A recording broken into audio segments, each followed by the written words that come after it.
Have you ever had an idea which just gripped you? An idea which was so intriguing that you would definitely pursue it if only you had the courage or the time.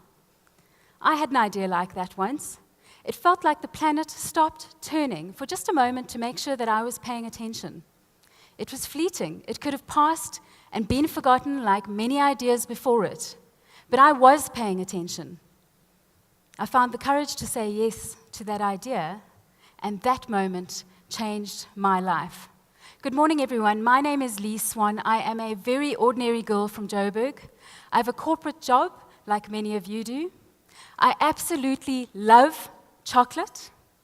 I love high heel shoes, and I enjoy a glass of good red wine from time to time. I also once walked to the North Pole. A few years ago at a dinner party, I heard about this race to the North Pole, and the idea was so gripping that I absolutely knew I would go there. But I really had no idea what was involved. I had no idea that I would need to train for this race for 2 years just to stand at the start line. I had no idea quite how difficult 800 kilometers is to walk, nor how painful frostbite and windburn really are. I had no idea that I would need to be able to do a marathon a day. That's 42 kilometers every day for nearly a month to get to the pole. And each of those marathons would be done over a 2-meter thick piece of ice, which floats on top of a 4.5 kilometer deep ocean. And yes, of course, I knew that it would be cold, but I had no idea what minus 40 degrees Celsius really feels like. I had no idea, and yet somehow I did it. Now, I would love to stand here and tell you that I did this all alone, but I think it's pretty obvious that I am no athlete. I would love to tell you that I am the hero of this story, that I have the right to wear my underpants on the outside if I wanted to. But the truth is, I would never have survived the journey without my teammates, Rob and Ryan.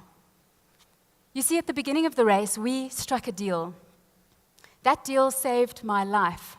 And it's got me thinking about the power of really great teams. We came to realize that at minus 40 degrees Celsius, a bare hand out in the air will be frozen within a minute.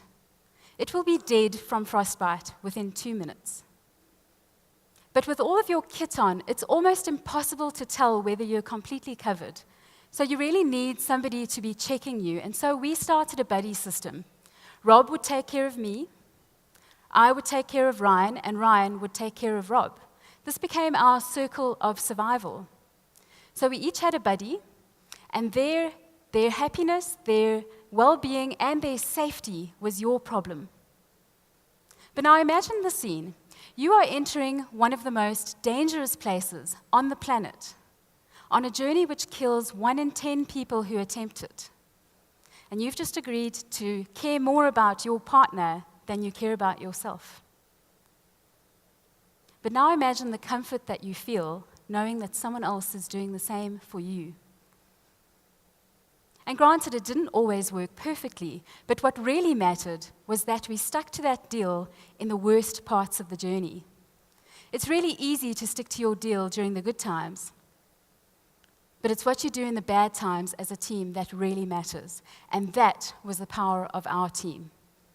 Not only did we reach the North Pole, but together we won the race. Now, I'd like you to imagine how powerful a similar deal could be in one of your teams. Imagine how cultivating a culture of trust between individuals within your business could have an impact. These may not be teams in the Arctic, but in truth, our journey as teams in business is really no different. This is what I would love to speak about at your next event. Ladies and gentlemen, my name is Swan. Thank you.